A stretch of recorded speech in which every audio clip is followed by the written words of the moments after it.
they could also not believe that yours is the truth and Denny is actually saying the truth. So there's a lot of room for murkiness. Well, that's true. Tris?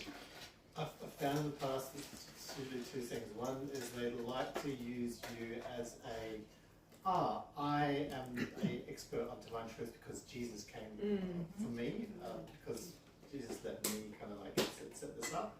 And the other one is a feeling from spirits, it seems, that anyone who gets triggered by what is said by divine truth, they'll take along for a ride with other information. Yep, so looking at the second thing, what's that driven by? What did you originally want when you first heard divine truth? What was your motivation? To get out of some pain. Nina? You get out of pain. Get out of personal pain? Yeah. Yeah. Selfish motivation, is it not? Yeah. Okay.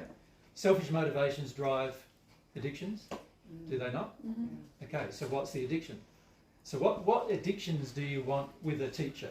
What do you want the teacher to do for you? When you reassurance. Want to provide constant reassurance, right? So Mary and I haven't outputted anything online for probably 5 years. Does that give you much reassurance? No. Do you get much constant input from me? No.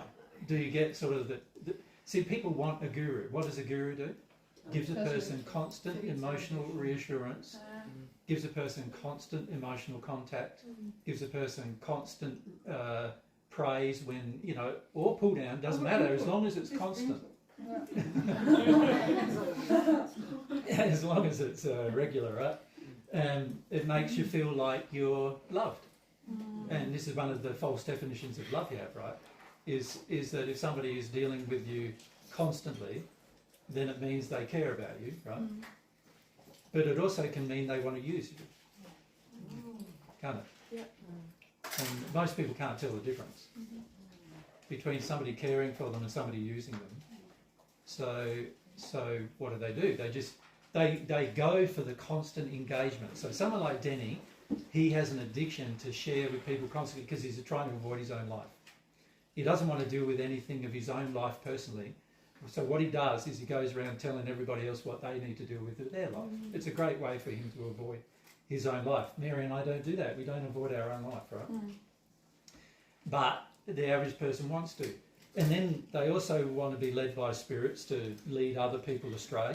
And they also want addictions with people because they want to feel like they're good doing what they're doing and so forth. So there's a whole lot of things influencing these people who set themselves up as divine truth gurus, but who have either had very little to do with us, if anything at all, or they've had something to do with us and we've given them very strong feedback about what they need to do to change and they don't want to have anything to do with us again. But they still want their addictions met, right? And they still feel some level of attraction to the teachings.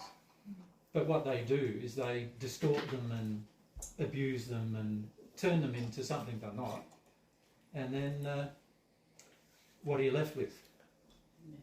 Well, you're left with your gurus again, who are trying to teach you a whole heap of things that are untrue in the guise of something that is true. Isn't that what Christianity is? A priesthood telling you what to do in the guise of it being true Christianity. And being loved. And so all of these people are basically setting up exactly the same as what the Christians in the first century and afterwards set up. That's what they're doing. And so it's fundamentalism, kind of, isn't it? Is that what it is? Where they put themselves in the place of God, kind of thing? I don't know if you'd call it fundamentalism. It's I would call it manipulative distortion, basically, but that's what it is.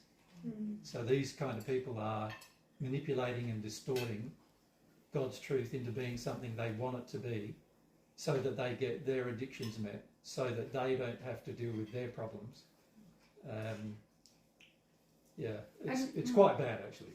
I could feel a lot of people feel like it's just too hard the way Jesus teaches it. You know, you need some help to get into your emotions. You need someone to sort of, like, it's like, you know, in the meetings that we have here regularly, Jesus is not like coaxing you into your feelings, is he?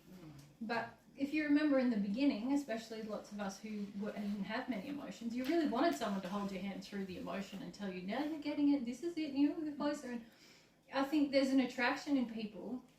And then if the person who wants to teach, quote unquote, divine truth, also has an injury that's loving, or that they get to feel better about themselves by doing that with someone else, or superior, or, you know, then you can see how it very easily happens. You're like, oh, this Jesus guy is teaching this stuff, but all these emotions, that's very hard for everyone, and, you know, so I'll just set up a workshop that helps them to get into their stuff. Like, I remember it at the beginning. Some of you came to it, you know. Because my definition And I didn't agree with Mary doing it either. No. I told her that. So.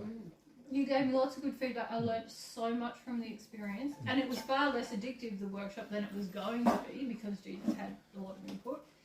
But it still wasn't something that you ever said you wanted to do, No. because it wasn't.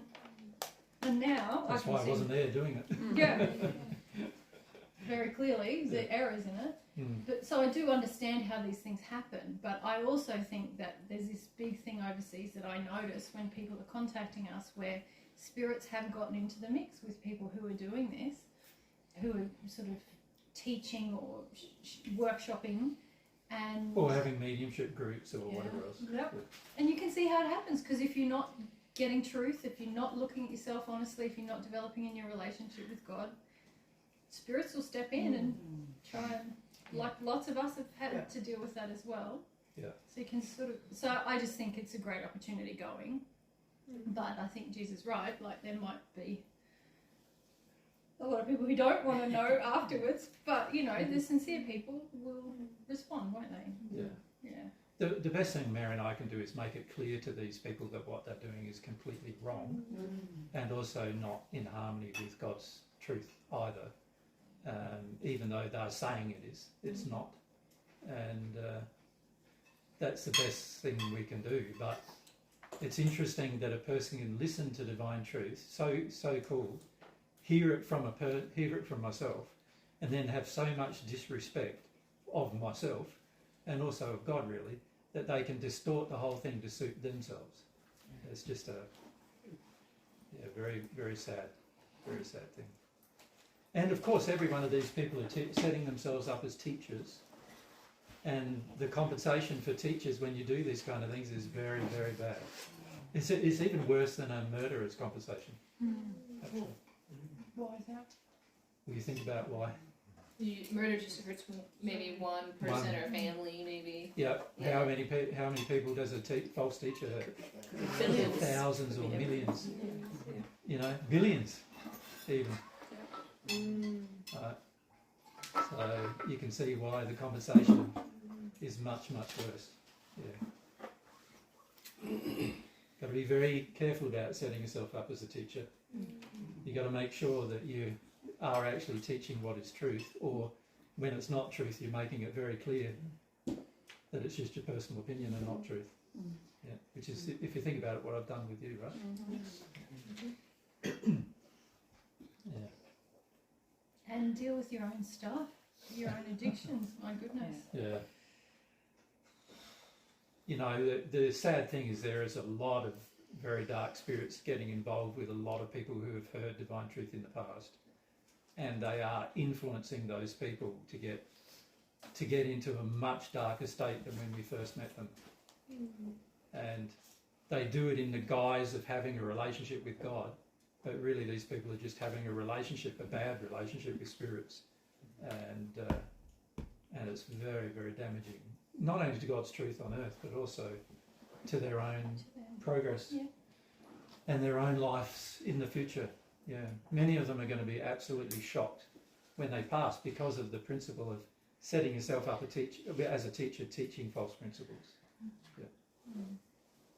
Is that the same with all priests as well? Yeah, very much so.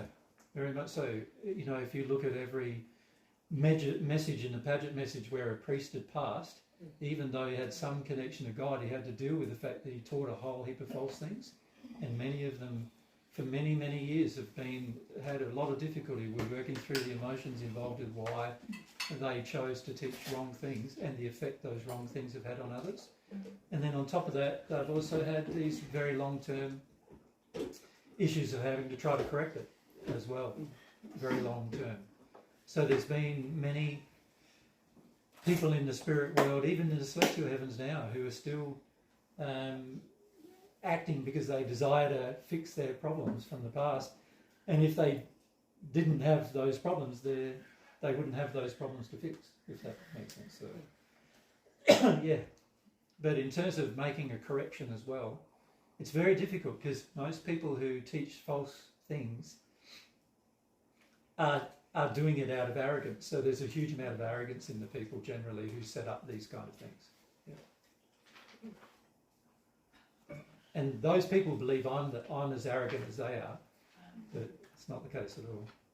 Yeah.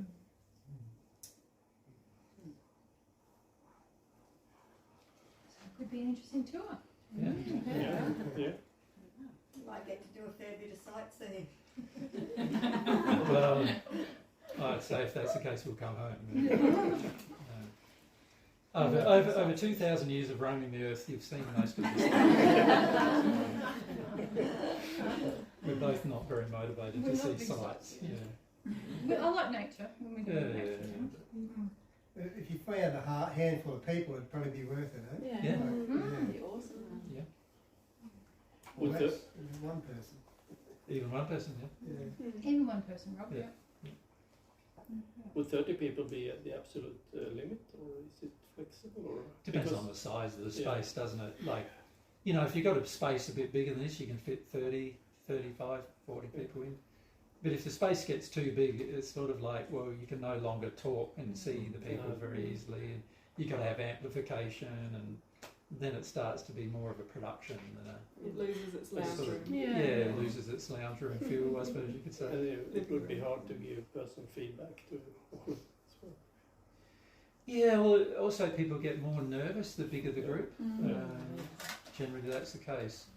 So the bigger the group, the less personal they become with their questions.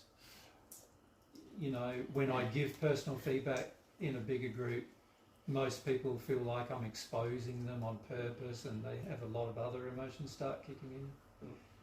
So it's sort of difficult. Yeah. That's why we thought if we do it in a few locations, you know. Yeah. But you will record everything. We will try to. Just like Yeah, this. probably I'll take a setup, probably a digital mixer, our mics, The